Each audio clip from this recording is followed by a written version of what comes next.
l'accomplissement de Dieu rempli d'amour, le message du troisième ange. Le Seigneur a exprimé sa profonde préoccupation pour les êtres humains pécheurs, en leur proclamant l'évangile éternel, en les appelant à revenir à lui, message du premier ange, et en les alertant des faux évangiles de Babylone, message du second ange. Maintenant, le cœur de Dieu s'ouvre de nouveau. Il avertit l'humanité des sorts réservés à ceux qui s'identifient au dragon, dans l'espoir qu'ils écouteront et choisiront d'être loyaux envers l'agneau. Ce message nous conduit au jugement final et à la résolution du conflit cosmique par l'agneau. Nous devons choisir. Les langages et les images utilisées dans le message du troisième ange, dans Apocalypse 14, les versets 9 à 11, semblent pour certains incompatibles avec l'évangile du Christ. Seule une lecture des messages depuis l'angle de l'amour sacrificiel de l'agneau permet d'en révéler l'intention. Le message du troisième ange se focalise sur l'une des questions les plus importantes auxquelles les êtres humains sont confrontés. Au bout du compte, envers qui devons-nous être loyaux? Ces messages impliquent l'existence d'un conflit et que, quelle que soit notre implication, il faut choisir notre camp. L'hésitation à choisir est un choix pour les mauvais camps. En réalité, nous n'avons que deux options, l'agneau ou les chérubins déchus. Dans le conflit, il est impossible d'être loyal envers soi-même. Le concept de loyauté que l'on trouve ici est profond, car notre caractère révèle l'identité de l'objet de notre loyauté. C'est ce qui indique l'expression « reçoit une marque sur son front ou sur sa main ». Apocalypse 14, les versets 9 à 11.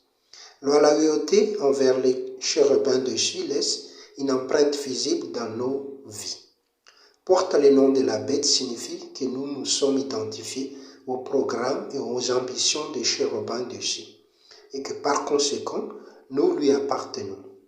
L'idée d'appartenance est clairement exprimée par la marque de la bête, une marque de loyauté dans la main et sur le front est visible à tous et leur rappelle que l'individu qui les reçoit appartient au chérubin déchu.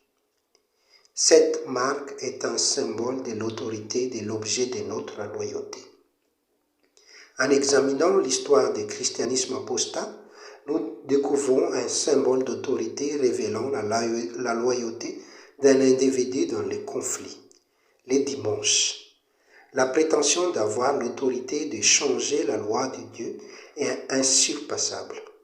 L'autorité de Dieu, lequel a établi le sabbat du septième jour en tant que jour de repos et d'adoration, a été réduite au silence par la voix humaine qui a changé le sabbat au dimanche.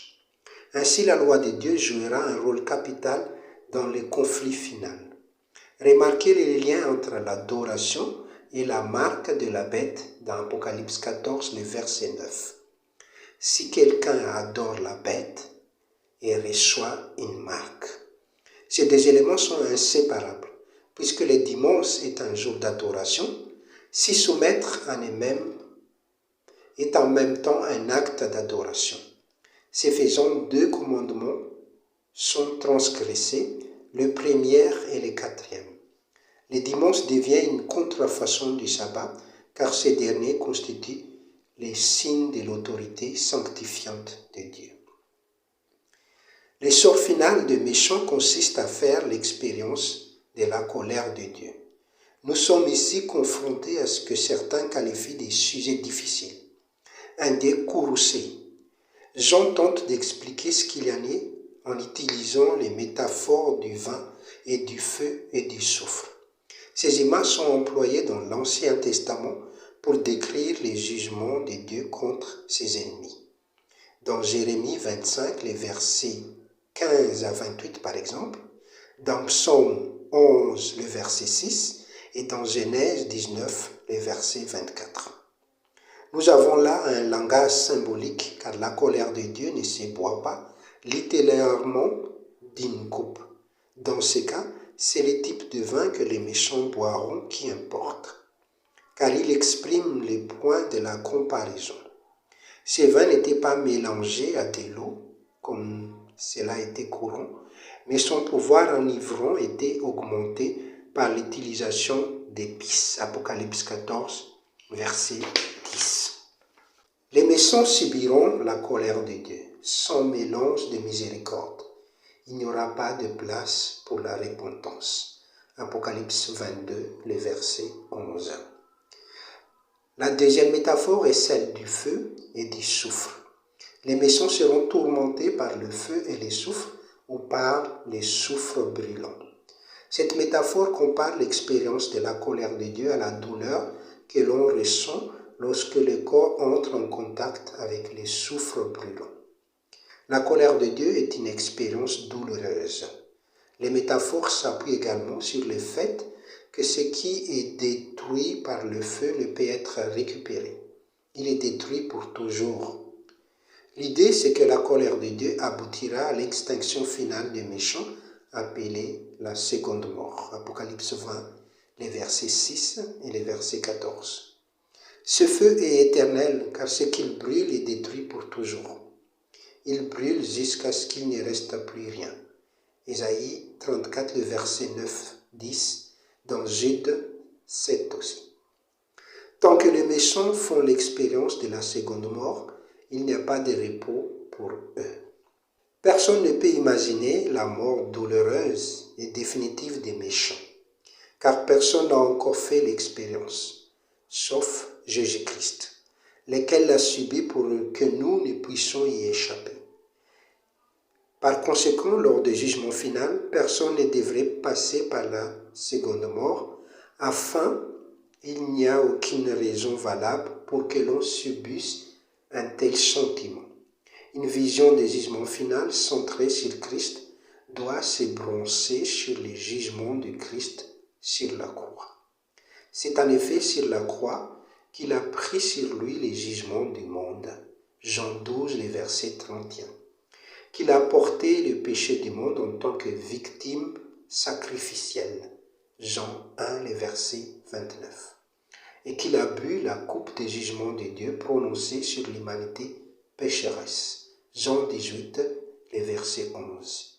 Afin que ceux qui placent leur foi en lui en tant que sauveur ne périssent pas, mais aient la vie éternelle. Jean 3, le verset 16. Sur la croix, alors qu'il subissait son baptême du feu, il a dit « J'ai soif ». Jean 19, le verset 28. Sur la croix, les trois membres de la divinité ont souffert ensemble. Dieu a souffert avec son Fils, comme seul l'être divin pouvait souffrir, afin que le monde soit réconcilié avec lui. La douleur provoquée au moment où il s'est senti séparé du Père fut plus atroce encore que la douleur physique. Matthieu 27, le verset 46. C'est ce qu'à quoi rassemblera le sort des méchants lors du jugement final, alors qu'ils se rendront soudain compte qu'ils seront éternellement séparés de Dieu. Conclusion. Les conflits portent en vérité sur les loyautés. L'avertissement de Dieu semble menaçant en raison de la gravité de la situation à laquelle les êtres humains seront confrontés. Sa transparence révèle un cœur en proie au chagrin, car il ne veut pas que ces créatures périssent. Le langage utilisé est celui d'un panneau qui avertit les gens de s'arrêter car une menace mortelle les attend. Dieu le sait parce que son Fils et lui en ont fait l'expérience sur la croix. En attendant, nous sommes les ambassadeurs de Dieu, invitant les gens à choisir l'agneau qui nous a réconciliés avec Dieu. Question pour la réflexion. Pourquoi les Écritures mettent-elles l'accent des manipulations? Conclusion. Les conflits portent en vérité sur la loyauté. L'avertissement de Dieu semble menaçant en raison de la gravité de la situation à laquelle les êtres humains seront confrontés. Sa transparence révèle un cœur en proie au chagrin, car il ne veut pas que ces créatures périssent. Le langage utilisé est celui d'un panneau qui avertit les gens de s'arrêter, car une menace mortelle les attend. Dieu le sait parce que son Fils et lui ont fait l'expérience sur la croix. En attendant, nous sommes les ambassadeurs de Dieu, invitant les gens à choisir l'agneau qui nous a réconciliés avec Dieu. Maintenant, nous allons voir quelques questions pour la réflexion.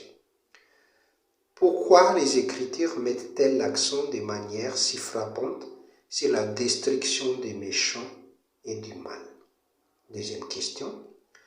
Comment notre conception de Dieu influence-t-elle notre compréhension du jugement? Que pouvons-nous faire pour offrir une image complète du caractère de Dieu à ceux qui luttent contre l'image d'un Dieu courroucé? Et troisième question. Dans le contexte du plan de salut, comment pouvons-nous communiquer le mieux possible la colère de Dieu?